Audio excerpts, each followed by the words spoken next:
but there wasn't no demand for tires. They had to do something else, so they tried farming, but like I said, they definitely weren't farmers.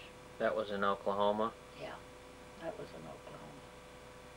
And then when I guess I was 9 when they bought this farm where John was born. We'd moved from... John, your brother? Huh? Your brother, John? Yeah.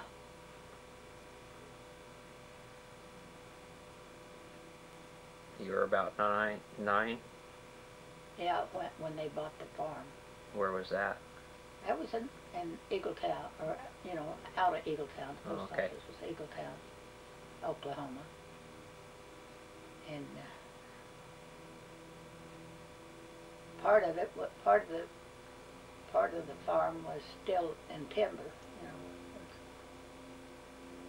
pine trees and oak trees and that sort of stuff, and they had to clear that while they worked their butts off and got the trees all down and digging up the stumps and all this bit, you know, a whole year's work trying to get the ground ready to put anything in it. Mm-hmm. Well, it was 20 acres that had been in cultivation, and they planted different stuff in that. I can't remember what all. They didn't plant any cotton. They had peanuts and other stuff. They had corn. And then while they leased another piece of property adjoining the one that they bought, and they put cotton on that. And Frank and I was chopping cotton the day John was born. Well, Daddy always delivered the babies himself, so he got us out, got us started on what he wanted done, and left us to do it while he went and delivered the baby. Well, about lunchtime he came back and he said, "You got a new baby brother." But Frank and I were delivered by a doctor, and he said there was no sense in calling a doctor, and all you got to do is cut that cord, take it out and wash it off. Mm-hmm. Oh, he did it himself. How many brothers and sisters did you have? There was 11 of us total. No, when Mother passed away in 1973, she had 9 living children at that time. And now there's 2 of us. Out of 11, there's 2 of us left, me and Kate. In order from the oldest to the youngest, you name their names? Yeah, I can name them. Frank George Porter, Mabel Lee Porter. That's you. Oradell Porter. Leola Porter expired at 5 months. William Harold Porter, James Jackson Porter, Doxy Madeline DePorter, DePorter. I started to say DeBrock and I got D on it first. Anyway, she married a DeBrock finally. That was her 3rd husband. And there was Delma Catherine Porter. That's Kate up in Humboldt. Mm-hmm. And then Nancy Carroll Porter. I started to say Slocum on her too. What was Matt's name? Doxy Malin. Doxy? Doxy Malin. D-O-X-I-E. Okay. They had a real good friend, neighbor, and Doxy was the oldest daughter in that family when Matt was born. She was a grown-up lady, but the grandma Plunkett, she was a midwife when the father didn't know how to do the job.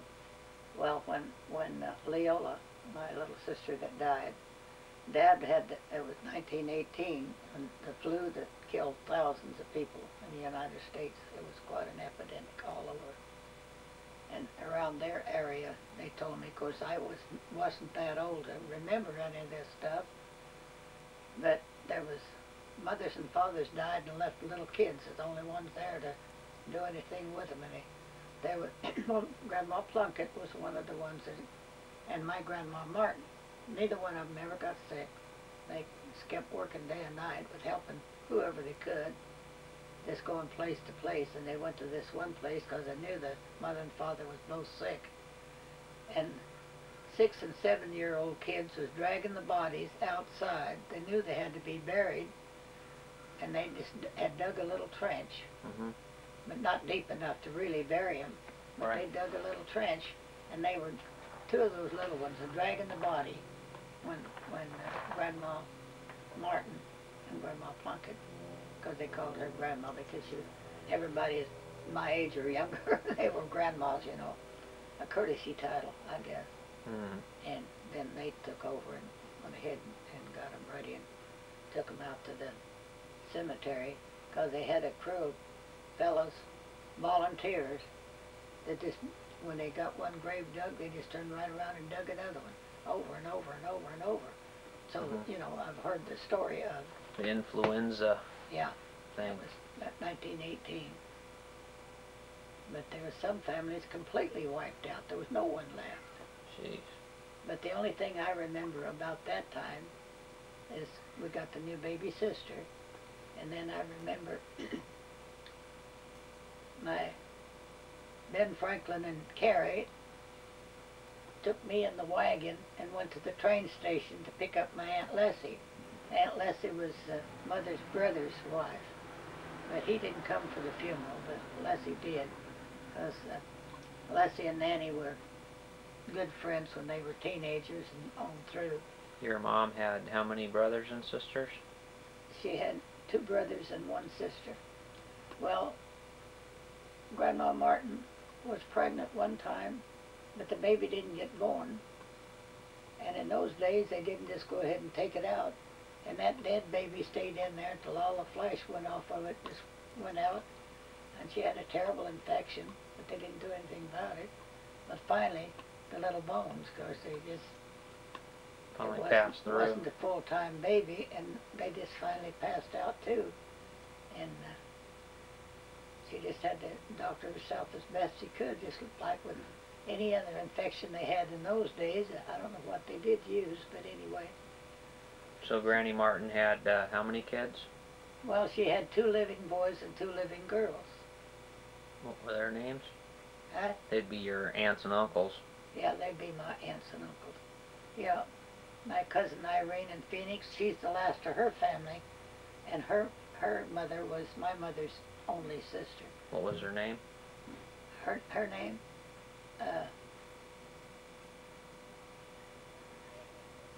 Mary Molly Martin Cook.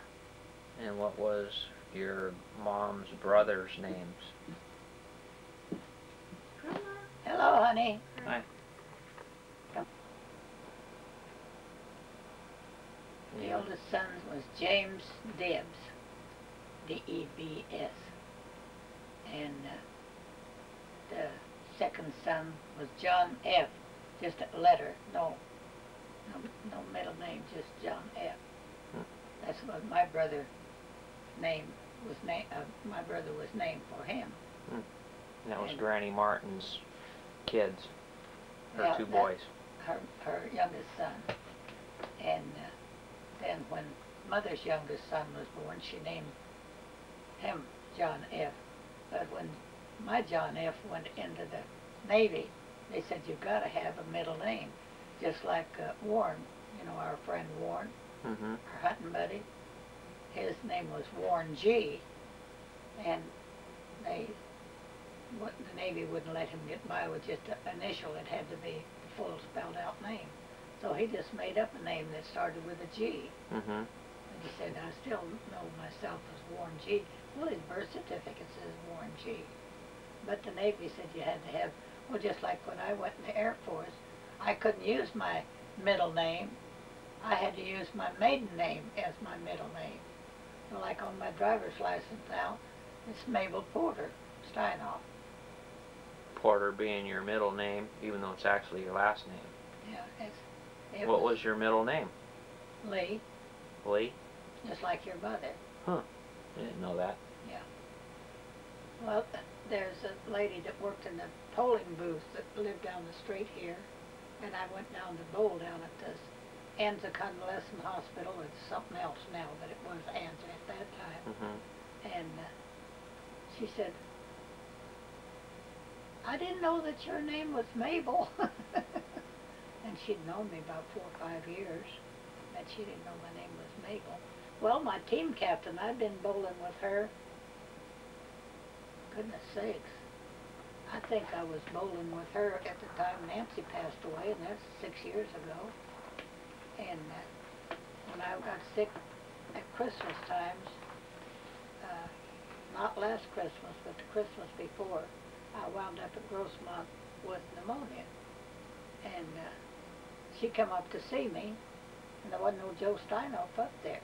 And she said, well, her daughter told me that she was here because she saw her last night. And she said, well, we don't have a Joe Steinoff. And she said, we do have another Steinoff, but it's not Joe. And she said, well, just throw out the name. I'll see if it sounds familiar. So she told her, and she said, I think that's it. Mm-hmm. She came up and she said, I didn't know your name was Mabel. I think what are the I odds said, of another I Steinoff being there? I said, Joe fits on the computer better than Mabel on the recap sheets. Mm-hmm.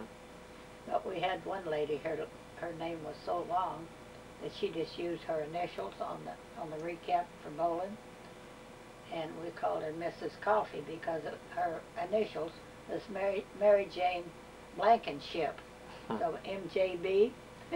So we called her Mrs. Coffee. There's a Mr. Coffee, now there's a Mrs. Coffee. Yeah, but that's what we called her at the, when we was talking to her. Good morning, Mrs. Coffee, or whatever, like that. Mm-hmm. So after you guys ended up having the farm in Oklahoma, what else did you do after that? You stayed there for a while? Well, we stayed there for a little while, and like I said, my dad wasn't a farmer, so he wasn't making much of a living, but he could make good whiskey. That was illegal, but he was making good whiskey. Making money then. And then the revenuers came. He and Frank was at the still, and Dad told Frank, hit the brush and run. Don't let them throw you in jail. So he was 15 at the time. So he ran, and he came home, made a circle, and come around and came home. And we had Boo-Coo whiskey stored at the house and around the house. How old were you then? 13. And he said, we got to get this whiskey out of the house, because we had, like in the bedroom, just quart jars of whiskey. Mm-hmm. But when those revenuers got there, my dress, the lids wasn't fastened down tight enough. My dress was wet all the way to the bottom with whiskey, because there was a wild plum thicket right across this 20-acre farm, and we was running with as many bottles as we could carry with the whiskey out there. Took them a little while to tear up the still and put out the fire and all that and get Dad down there. Well, Dad had got some 50-gallon barrels to store whiskey in, and then he put it into these fruit jars to sell it a jar at a time, a quart of whiskey at a time that way, because most people couldn't buy more than a quart at a time. Right. They couldn't afford to. And he had those kegs right out in the front yard where the wood yard was, where we had a fireplace and also a wood cook stove, a wood burning cook stove. Well, we had lived in the forest, the edge, from the edge of our 20 acres, just pine trees and everything, as far as you could see. So they just go out and cut dead trees and drag them up and cut them up out there. And he cut a couple of blocks about, I don't know, 2 feet high probably. And then at the sawmill they had strips where they just cut the outside of the log off. People could have them for firewood. Now they use them nowadays, but they didn't then. They just throw them in a pile, and you just go down and load up a wagon load of them and bring them back, cut them up into firewood. Well, he had one of those, and he made like a bench with those kegs of whiskey underneath, just this long board across them. And you could go out there, shade of a big tree, and sit down, just like a bench out there. It was just the board laying across that. So that while Daddy was coming in and getting cleaned up and getting clean clothes to go to jail, the revenuers sat on the benches made on 100 gallons of whiskey out there on those 50-gallon kegs of whiskey. They didn't have any idea. But you know, they never nosed around the house or anything to see it. Of course, they didn't go in the house. We didn't have to carry that whiskey all the way across that 20 acres and hide it out in the brush. But he had 100-gallon whiskey, that 100-gallon barrel that with a lid on it and a bung on the side. We could draw it out and put it in the jars. And it was down a ways, and we had quite a rainstorm. And it was on the eaves, you know, just like a rain barrel on the eaves, where nobody had suspected there was anything wrong with this rain barrel, because a lot of people caught rainwater for one reason or another. Mm-hmm. Well, it caught rainwater, so we had bourbon and water, 100 gallons. Diluted, huh? No, it was kind of a different kind of thing. You know? Watered down bourbon. Yeah, so we had bourbon and water out there. And Dell used to comment, well, when she came for Mom and Dad Steinoff's 50th anniversary, Lindy and Jack was drinking scotch, and we didn't have any other drinks except some wine. She didn't like that either.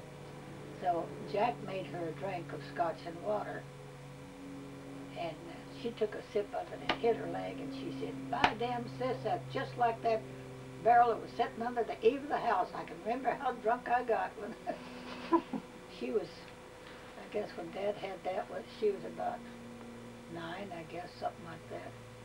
And, well, she just dipped her out a glass full of that and drank it.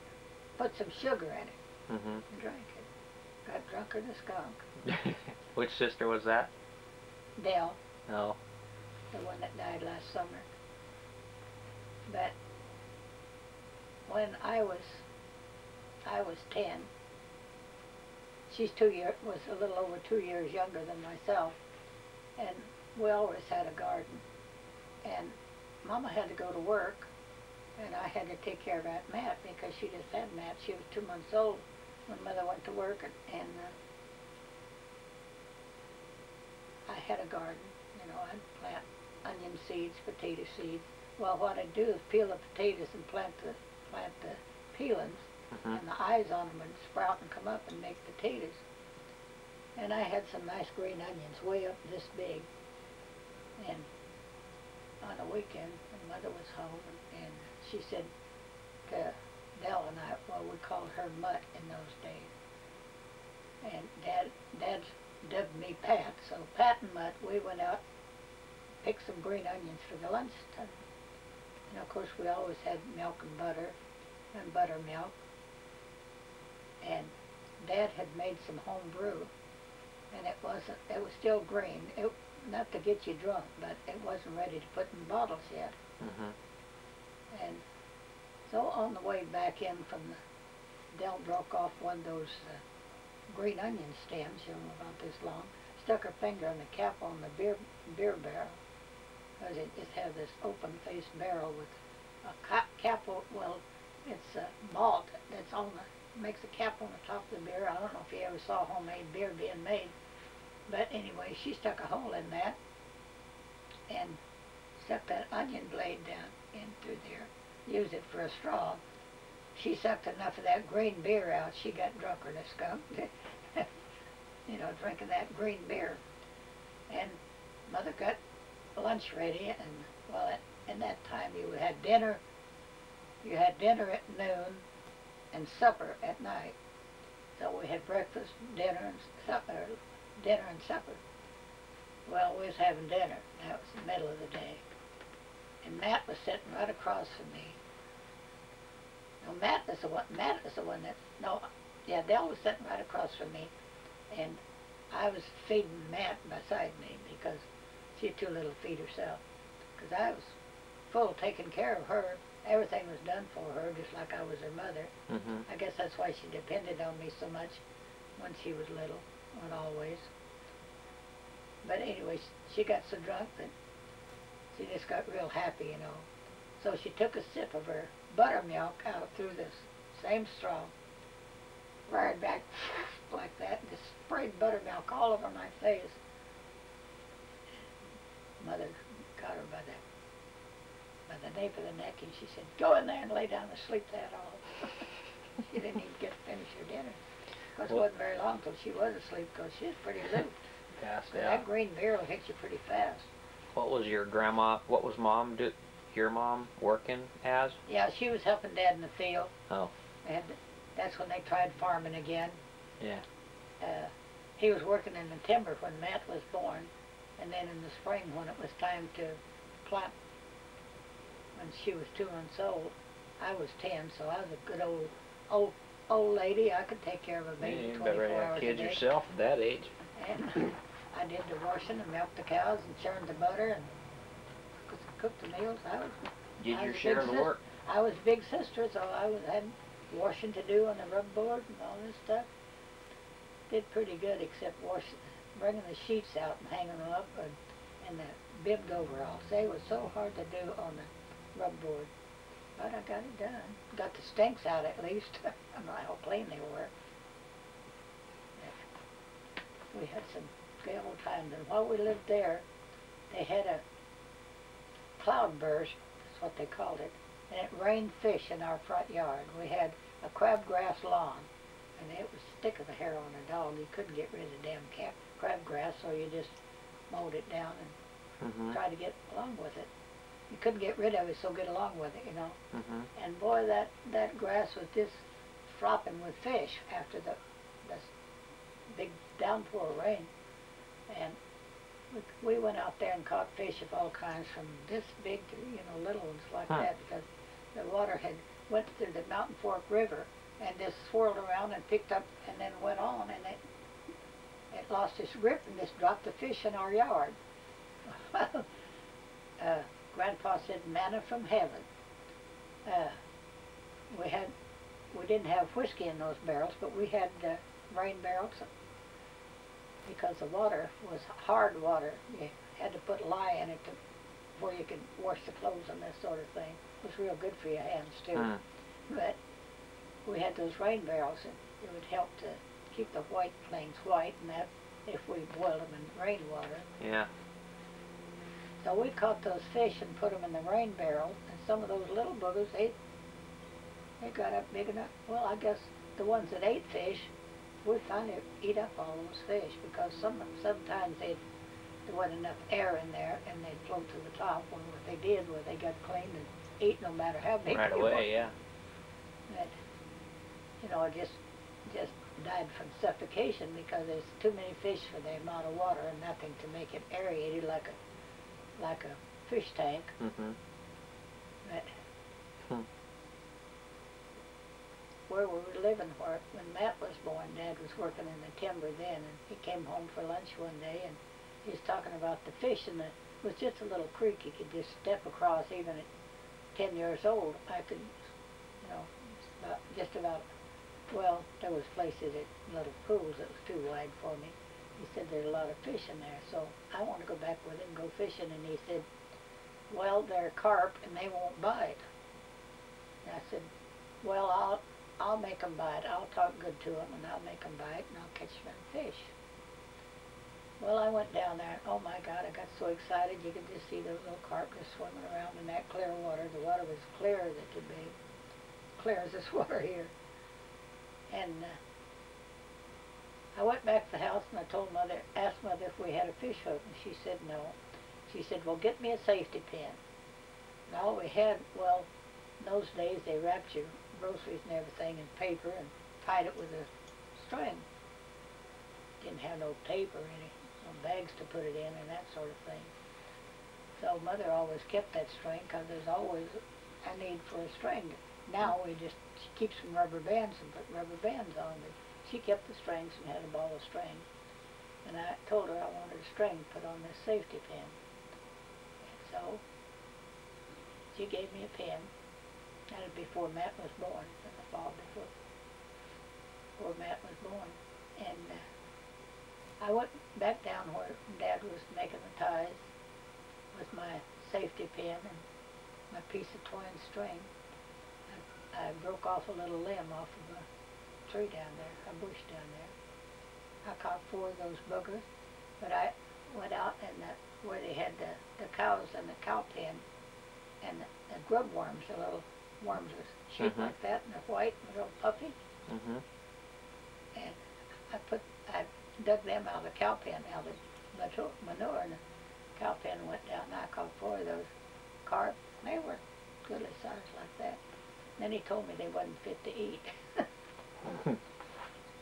That's but true. The boys ate it anyway. Well, I went ahead and cleaned them. It looked like good fish to me. I didn't eat fish, never have eaten fish. Well, not very much of it. I love to catch them, but I don't care about eating them. I just can't get a liking for them. When I was doing that halibut, I did eat a little of that. Maybe each time I did it, I'd eat a couple of those little chunks that well, I'd rather have a hamburger. Sure. And the salmon was even worse. Frank brought, well, he'd caught a 50-some pound salmon, and he just had a block cut out of the thick part of it, and he cut a block about this thick out and just, cut down through like that, froze it, and brought it down. Well, he brought it for Nancy, and she thanked him and put it up in her freezer, and when Frank went on back to Alaska, she came over and she said, I brought you some fish from Alaska. And I said, what kind of fish? And she said, fresh salmon. Well, I'd never fixed fresh salmon, so had no idea how to fix it, but I fixed it like she said that she had had it before. Well, Lindy ate his, but he said I'd still rather have a hamburger than that. Well, I took a couple of bites because I'd never tried. I like canned salmon, and canned tuna, but I don't like fish. And she was talking about, Frances was talking about, her mother used to meet the boats when they come in down here to the pier and buy fresh salmon off the boat. And she was talking about how much they enjoyed that fresh salmon. So that was already cooked, and I just took my plate over to her and I said, you want some fresh salmon from Alaska? And she said, oh boy, do I. She said she ate every crumb of that and licked the plate. It was so good. But it wasn't good to me. I chewed a couple of bites and had trouble getting it swallowed. It's just not my cup of tea. But I love to catch fish. Any kind of fish didn't make a difference. Even the carps. I caught a big carp, 28 inches long down at the canal one time. But Grandpa filleted that, and I brought the meat to Mrs. Weston because she told me that her dad used to catch carp. He worked at the Roundhouse in Chicago, and on the way to work he'd put out a line. On the way home from work he'd take the fish off the line, and she said they would clean them and soak them overnight and then cook them the next day.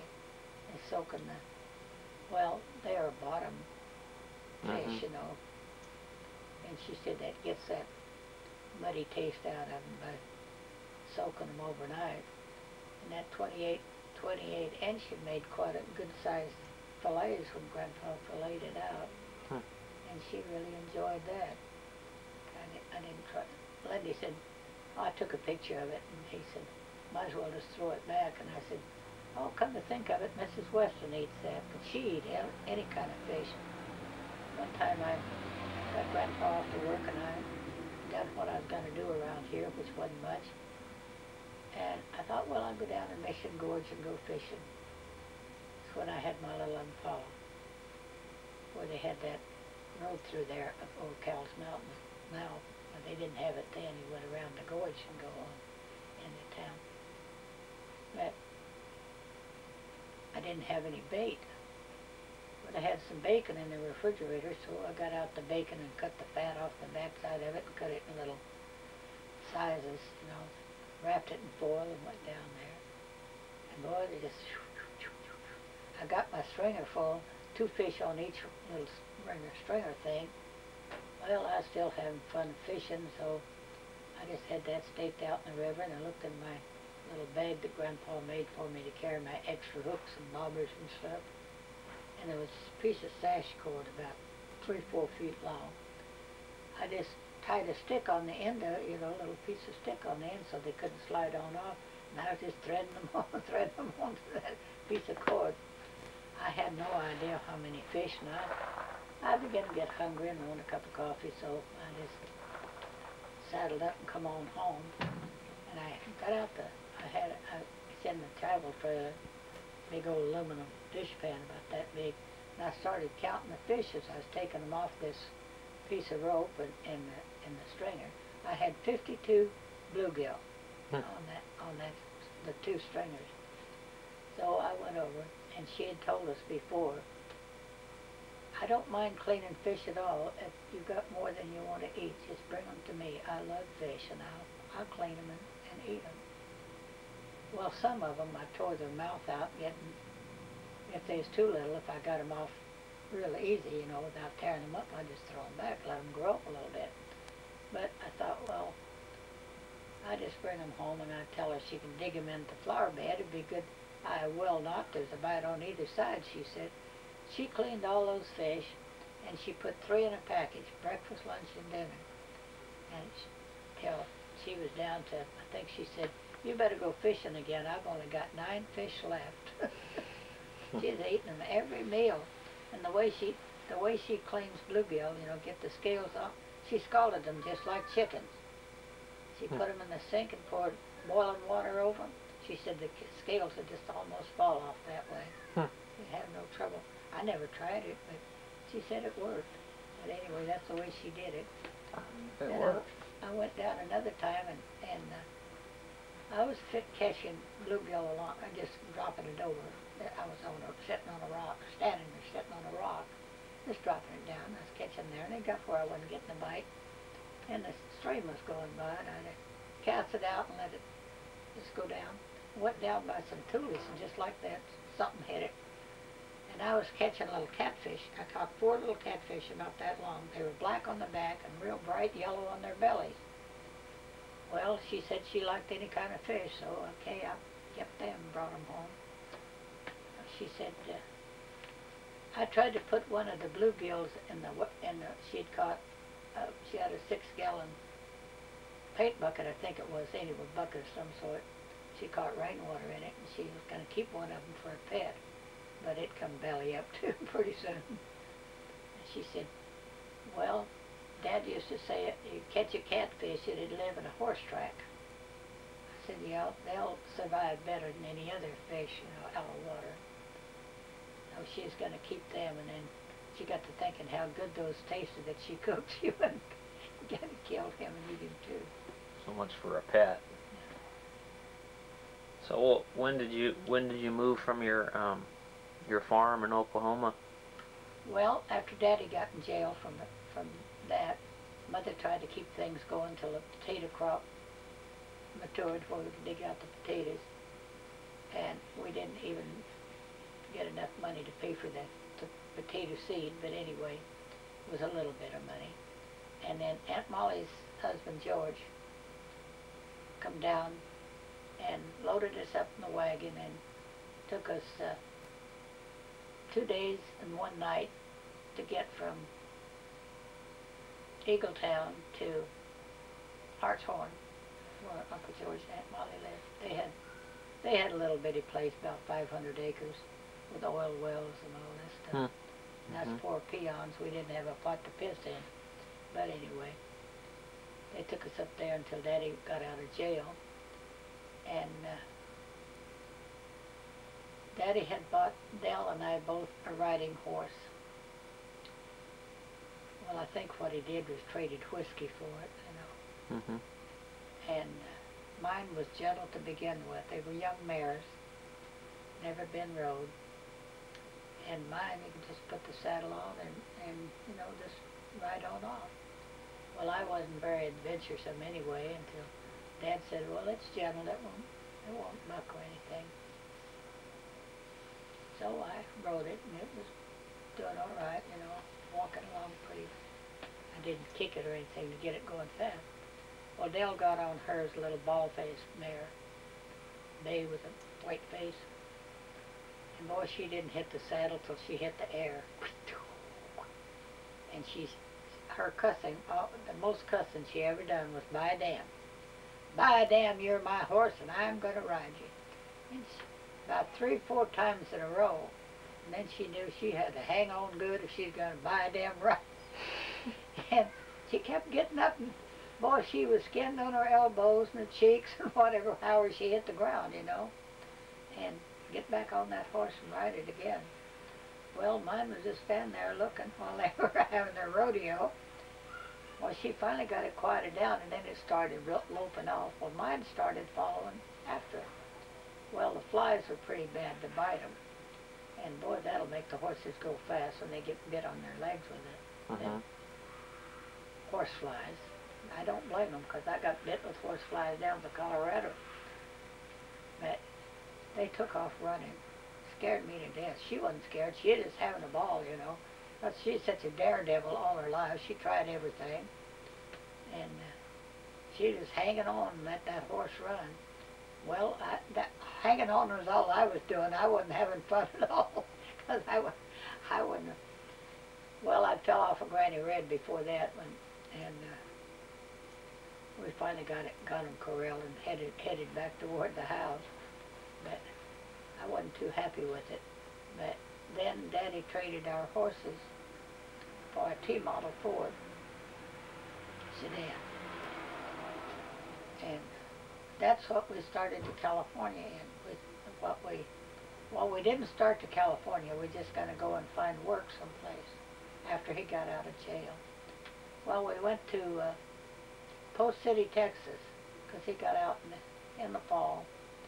Well, we found a little cotton picking that we could get, picking cotton for cotton farmers until, well, the cotton was all mostly harvested, and there was it was bowl stripping. Little bowl stripping is where the cotton bolls don't open all the way out, or you can just pull out and they just strip off the bolls. That's trashy cotton, because of things gets in the cotton. The peelings from the bowl gets in the cotton, makes the cotton kind of brown instead of fleecy white, like white cloud. Mm-hmm. And we got a little of that. And of course, small as I was still picking cotton and bowling cotton and whatever.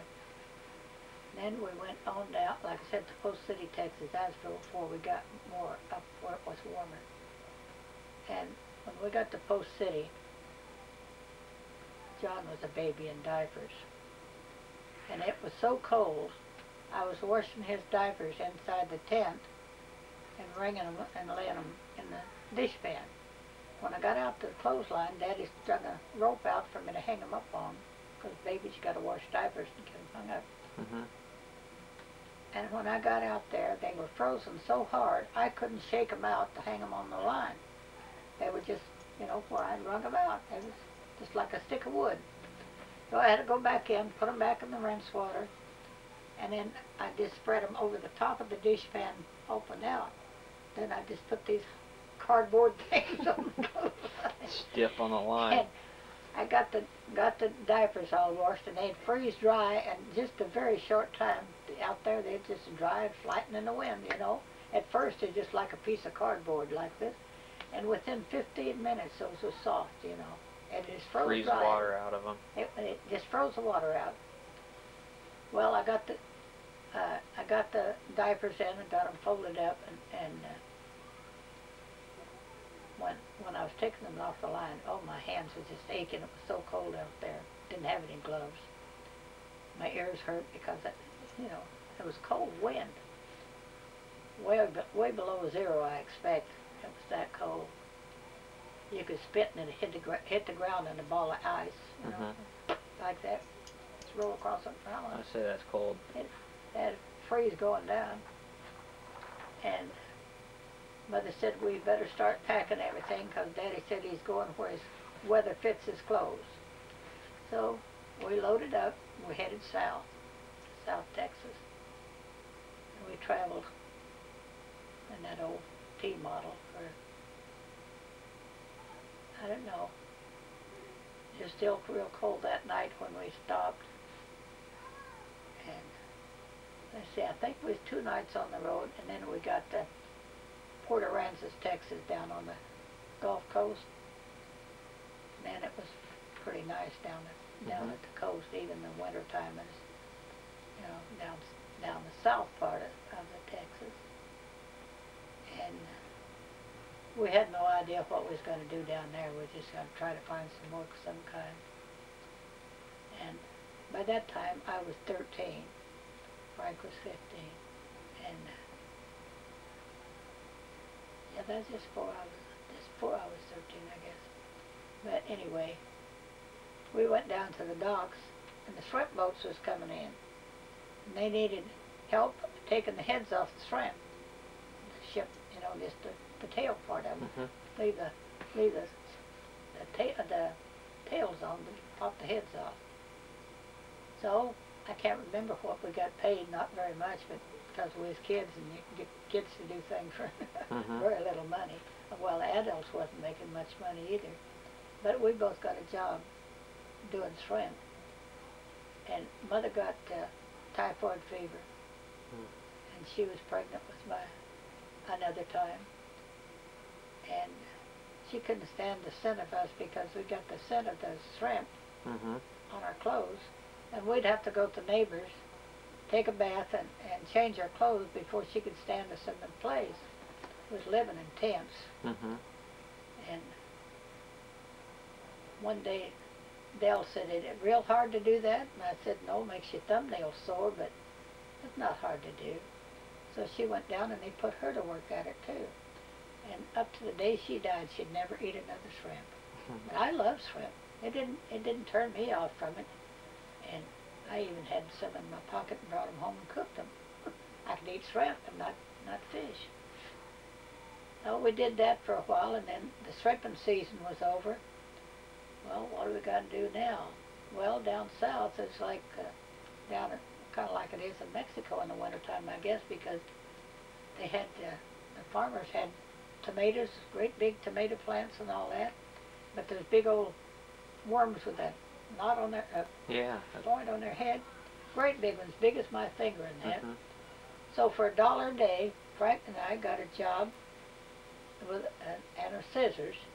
We were going around those tomato vines and cutting the worms in two, just letting them drop, just cut them in two and let them drop, get them off the tomatoes, because, well, they were just ruining the tomatoes. Right, they're huge. Just nothing flat. They would trim the leaves all off and eat up the green tomatoes. So I guess it was worth that to the farmer to give us $1 a day. So we was getting about 10 cents an hour, I guess. We'd work about 10 hours.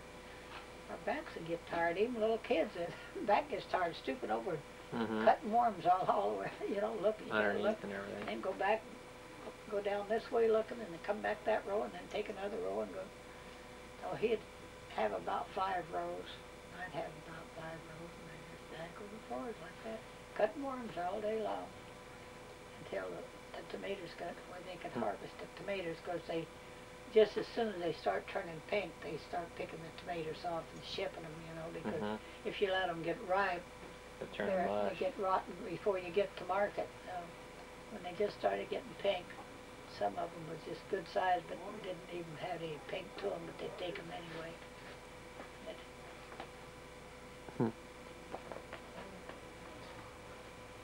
Still going. Are we still traveling? Yeah, I was just checking it to see if it was still going. Well, let's see, from there we went to Agua Fria. No, we went to, where did we go? Yeah, Agua Fria, Arizona. We just kind of worked our way across the rest of Texas coming west. And can't recall getting any work coming through, you know, coming out of Texas. Got into New Mexico, and there was a little cotton picking in New Mexico where we came, and some apple picking, but they didn't want the kids in the apple orchard. I guess they ate too many apples or something anyway. But Mother and Dad picked some apples just for a little while, maybe a couple of weeks, something like that. Got a little bit of gasoline money. Of course, gasoline was about 10 cents a gallon back in those days. So it didn't take too much gasoline money to get moving. when we came to, it's in English, it's Coldwater, Arizona, but on the sign going from here to Phoenix, you go by there, it's Agua Frio. It's cold water in Spanish. That's what they call it. And it was a wide place in the road. I think there was a general store and a filling station at that time, 1929. And boy, it was like picking shit with the chickens around there as far as food. There just wasn't no work and no food and all that. Well, some fella had a cabbage patch, and he had harvested all he was going to sell. And he told Dad we could have all the cabbage we wanted, would cost anything. He said it's going to be plowed under when I get ready to replant in the spring. But he said I won't plow it under as long as there's any in there that you can use. I guess he knew that we were starving over there. Mm-hmm. So we had cabbage. Every way you could fix cabbage, we had cabbage. But anyway, then we heard the government was having a pink boll weevil cleanup in Gilbert, Arizona. And we had met a family. Their name was Wright. And they had a bunch of kids too. There was a girl 2 years older than I, well, the same age of Frank. And she and I got to be good friends. So we started out, and before we got to Gilbert, we ran out of gas and money. So she said, by that time I was 15 and she was 17, and she said, oh, I have been stranded by a boyfriend, no gas and all that. She said, come on, you and I can each one of us can get a can of gas. And our boyfriend has left us stranded out here. Mm-hmm. So we went, and she conned these guys into giving each one of us a gallon of gas in these gas cans that we had. Well, they were for coal oil for lanterns, but we took the coal oil cans, get some gas, for her to con some gas. So then we got on down to where we could comfortably get on to where they was going to do the hiring. And we got up the next morning when the day that we heard that they was going to start hiring the people to do this pink boll weevil cleanup. And Mother had enough flour to make 3 pancakes. So the adults, and I was one of them, got no breakfast. Just the little kids got the pancakes. Nothing to go on it, just pancakes. And we go to get us a job, no breakfast, no prospects of lunch or dinner. Mm-hmm. But if we got a job, we'd get something to eat. So we went out, and the guy had a flatbed truck. He got up on the back of the truck because there's a lot of families out there with their kids looking for work, same like we were. Old folks. And he got up on that truck and he made his little speech and he said, boys or girls, if they're 16 or more, they can go to work, but they have to be 16 years old before they're hired. Well, I knew that let me out because I had just had my 15th birthday. 15, 16, what's the difference? Yeah, well, anyway, 15 can work as hard as 16. But Blank, that Wright boy, he was 10 days younger than I was. Well, he was lined up with his folks, and Frank and Dad, and then Mother and I. So they told us, families to move up, move up, father and son, so forth, That's what he, when he's making his speech, what we're supposed to do. And, of course, Mother knew what the man meant when he said they have to be 16. And when we came up, well, I knew I was out because I knew I just had my 15th birthday. So we got up there, and she gave him her name and age, and he said, how about the girls? Is she old enough? Mother said, yes, sir. Well, I was old enough, but I wasn't 16. She didn't say I was 16, so I was hired. Then Mr. Wright and Link came up, and he didn't look it, but I went to the market with Mother, and the man in the market said, how old is your daughter? 12 or 20. He said, I can't tell by looking at her whether she's 12 or 20. I was at that age that you couldn't tell how old I was. Well, I guess that government man couldn't tell either because he didn't question it one bit. He just signed me up and I had a job.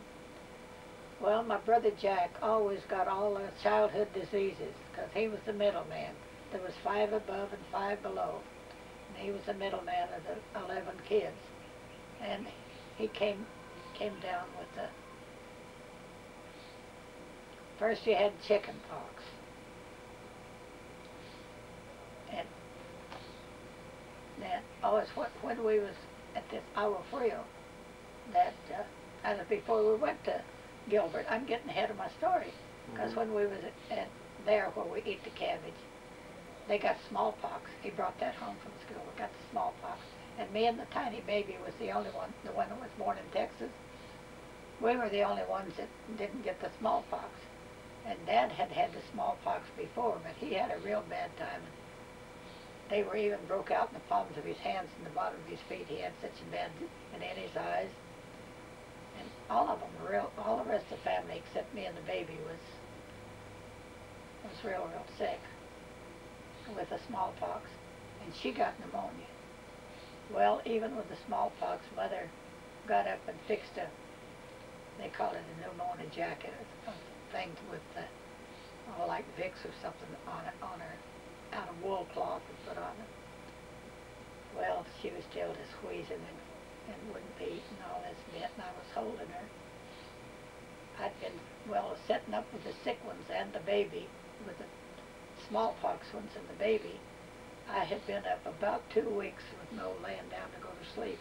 I'd fall asleep holding the baby in my arms because she was so restless and that before she got that bad, because after a while she got so bad she just like, just before death. And so I was holding her in my arms and trying to soothe her. She went limp. And within 15 or 20 minutes after that baby died in my arms, all the cats in the whole neighborhood was squalling and scratching at the wall and everything, trying to they could smell or sense the death.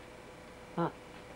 So then all it was for me to do was just take this pneumonia jacket off and wash her up and put clean clothes on her, and the pillow that I would have slept on if I was able to sleep, my dad had made a little pool table for the kids, he just made a frame with a piece of a cotton sack, canvas cotton sack, and made the table, and made them a pool table, and he made the balls out, just whittled them out. They weren't all that round, but it's whittled out. At least they could play with them, There's something. Well, that's the only kind of toys we ever had was something Daddy made for us out of wood or something like that.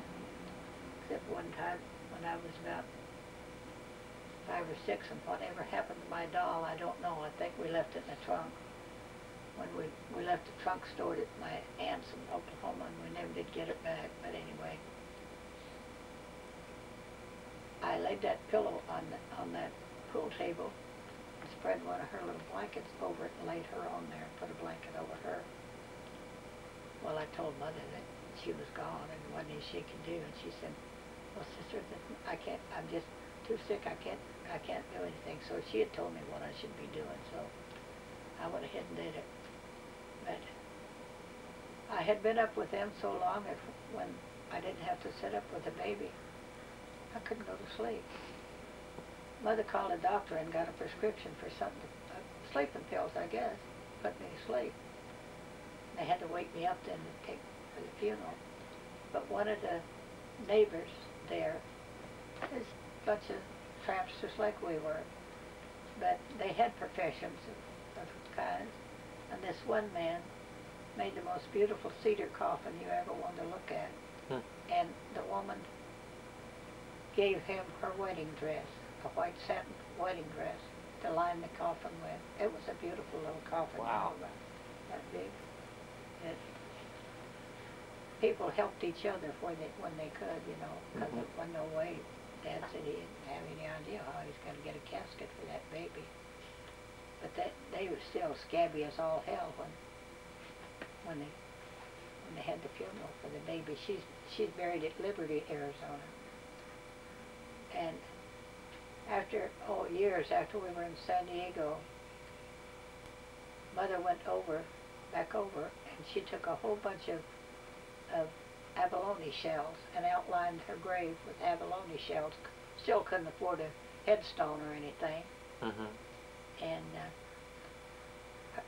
from time to time, Mother would go back to Oklahoma and visit her sister back there. And for a long time, her mother lived back there, and visit them. And then Granny came on out here, but she'd stop off, to see the grave and that sort of thing. And she'd find those abalone shells on every grave, and she had enough of them, a big box, and just completely outline that little grave. But people come and, those are pretty, so they take one off, put it on their grave or whatever. And Dell was married to a fellow named Horseman, and he was sent from Los Angeles to Phoenix to work for a year. Well, she and the kids moved over there too, so she went down to Liberty to check on Rena Evelyn's grave, and there was no shells left anymore. So she went and bought a headstone, and well, it was one of those cemeteries you couldn't have it up. It had to be a flat, like Glen Abbey. It had to be flat where they could mow over. So she went and had a marker put on it on the grave. So now we could find it if we went back and looked. But how old was she when she died? About 5 months old. Mother lost 2 babies, and they were about 5 months old, and both died with pneumonia. But how many of you were in the car when you got to there? Well, let's see. Well, I guess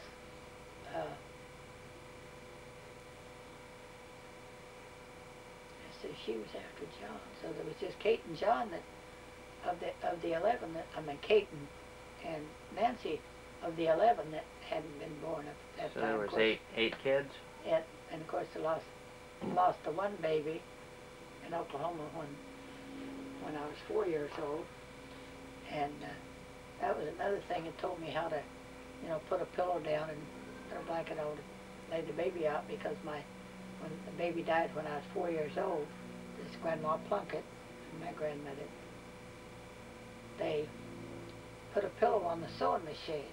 You let the sewing machine sewing part down, and it's just a flat surface. Put a pillow on that and laid her on that and covered her up on that. Well, that's the way I did it on the pool table, because we didn't have the sewing machine. We'd left the sewing machine in Oklahoma. I had too many kids to bring much of anything. Well, we had a trailer. By that time, we had a trailer, because Dad had made one. Got an old wheels and axle, I guess, from an old car or something, and made a trailer on it, all the junk. So there was about 8 kids, and then Ma and Pa in that Model T? Yep. That's a hell of a load. Yep. But then, after we got over to Gilbert, was doing the thing over there, and we're doing pretty good. But that morning we went out with nothing to eat, no prospect of. Well, my brother Bill didn't make the mark either, so he was out there hoping to get a job, because he'd been picking cotton and this sort of thing, but it wasn't for the government that he was working for. The government was strict. They wouldn't, as boys, they didn't look as old as I did, I guess. So they didn't get a job. So Bill told Link, well, Link, these people had no breakfast, and we got to go and find something for them to eat for lunch. If we have to steal it from the grocery store. He said, we're going to bring them something for lunch, because they can't work with nothing to eat. So they went into town, and their idea was get some junk and sell it to the junk man. Well, at first they asked him if he paid money for copper and whatever, He did. So they were scattered around town, but there's somebody else that had the idea too. They couldn't find anything. So they went back to the old man's lot, dug a hole under the back fence, stole a bunch of stuff and brought it around and sold it to him. And they went to the store and got some bologna and a loaf of bread and some cheese and bologna and a loaf of bread, 2 loaves of bread. And that's what we had, and we had water to drink it with. Well, they had, the government furnished a keg of water. You'd go and they brought water out to the field in those kegs with your faucet on. And then we didn't know that Mr. Wright didn't own his T model, but Dad said, well, I'm sure now that we've got a job, I can get some groceries. So he took the pink slip to the, well, from Oklahoma, it wasn't a pink slip, but a certificate of ownership, you know, same as a California pink slip. Took it down to the grocery store and told him that we had got a job working for the government, and he had needed to get some food so we could work till we got a paycheck. And he said, I'll let you have my title to my car until I get paid, and I'll pay you for the groceries and get my title back. The fellow said, well, there's been people come in here and asking for credit, but they had nothing to back them up. But he said, yeah, I'll give you credit. And he said, there's 2 families of us, because he said to Mr. Wright, well, get your pink slip to your car, or your title to your car. We'll go down to the grocery store and put them up for groceries and get some food for our families. He said, I don't have a title to my car. We never did find out if he stole it or just bought it and didn't finish paying it off or what, but he didn't have a title to his car. So Dad told the man at the grocery store, he said, there's 2 families of us, just 1 car. But he said, I've got enough, gonna have to get enough groceries to feed 2 families. Man said, all right. He said, I've been given credit, and he said, I've lost money on some of them, but at least I could sell your car to get enough for 2 bills of groceries. So he got groceries enough for to last us, both families, until, well, it wasn't high on the hog, pinto beans and potatoes and stuff flour that goes and real cornmeal. far. Yeah, something that go a long ways. And we'd have pancakes for breakfast, and Mother made sugar syrup. She'd put sugar in water and boil it until it pretty thin syrup, but anyway, it was beat having just plain just pancake. a pancake with nothing on it. We couldn't afford eggs or bacon or anything until after we'd had 2 or 3 paychecks, but anyway, we did real good there, and we were doing fine until Jack brought smallpox home. He rounded measles, brought measles home. Yeah, stop sending that kid to school. He wound up real sick with measles. Well, yep, he had the measles. So, next thing you know, Dad came down with the measles. Wasn't able to go to work, on the high temperature. Next day, Mother had it. And going right down the line, plumb on down to me, nope, and I never got it. Well, your Grandpa Pimple's family was also come down there, and that it was down there for that cleanup. That's where we met them, down there. And old man Pimple was preaching. He was a hell, shit, what a preacher, propositioning the young girls in the audience and all that sort of stuff. He was a bastard. But anyway, That was Grandpa Pimple's dad? Yeah. But it, well, we didn't work on Sunday, you know. Well, it was in April in Arizona. Well, that water in those canals was still cold, but a whole bunch of the teenagers was going swimming in the canal. Well, I asked Daddy if I could go, because he was in bed sick with that measles. He said, no. I said, well, Daddy, I'm not sick. And he said, well, you haven't broke out yet, but you've been exposed to the measles, and it's a possibility that you will have the dirt germ, and you shouldn't be going into that cold water. Well, he wouldn't let me go. I said, well, I won't go in the water. Just let me go. No, I couldn't go. So, okay, I didn't go. So I went ahead and fixed them lunch, Nobody felt much like eating, but they nibbled a little bit. I put it back and they could have it the next meal. I couldn't afford to throw any food away, even yet then. So after I got them fed, they was going to try to sleep a little bit. I said, well, I was going to go over and visit Peggy. That was the right girl. That's what I named my Peggy for. Now, we had a pact that our first girl would name after each other. So I went over to And what was her?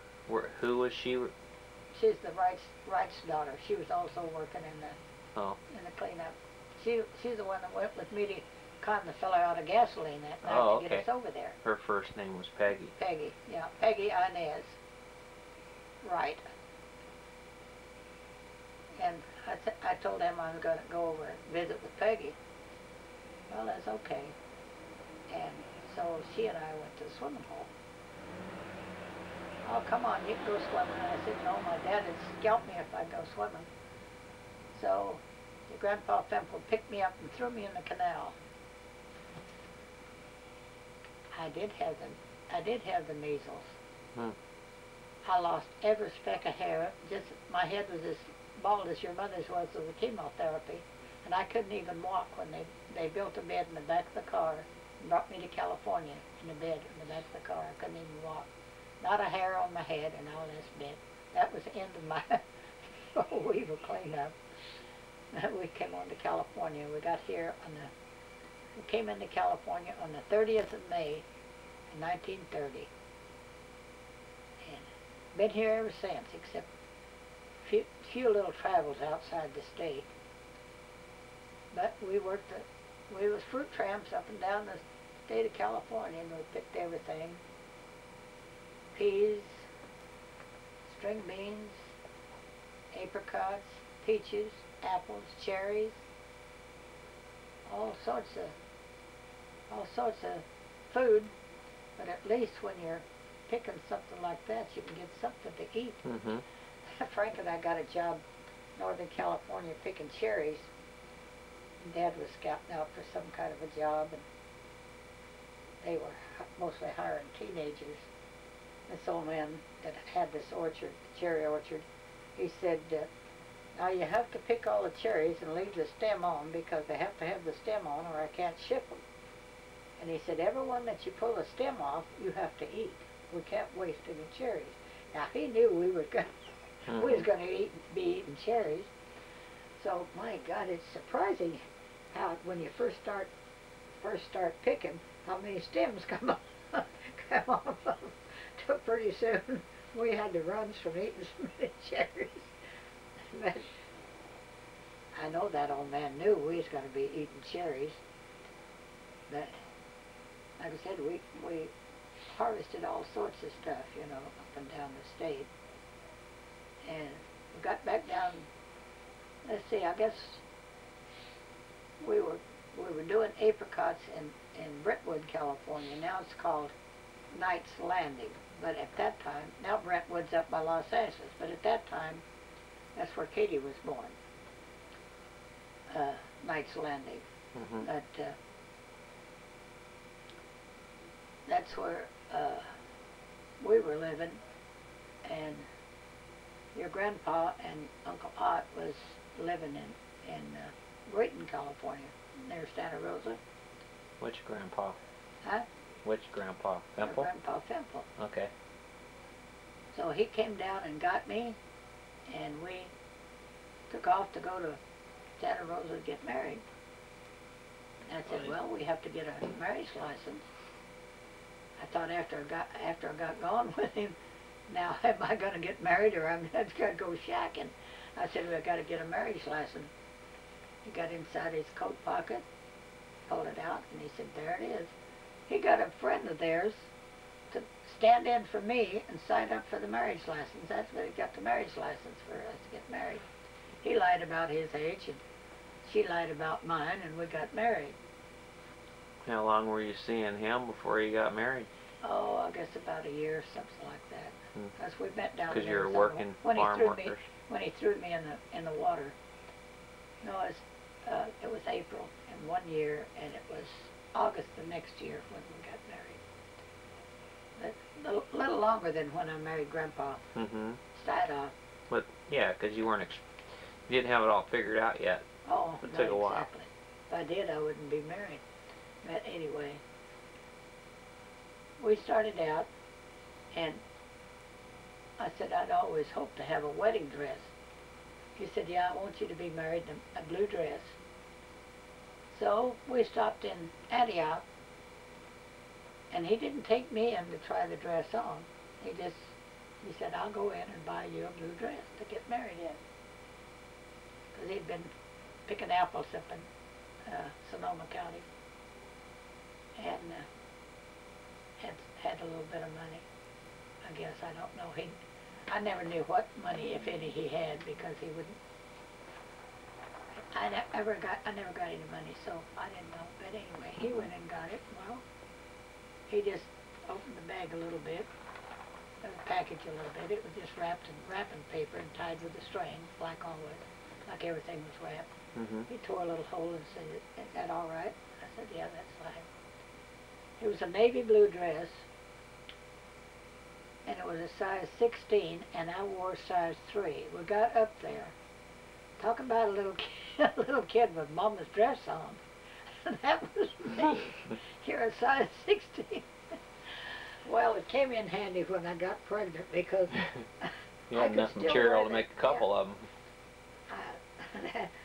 When I was big pregnant, I could still wear that dress. And one of my friends is a big girl that I knew down in Knights Landing.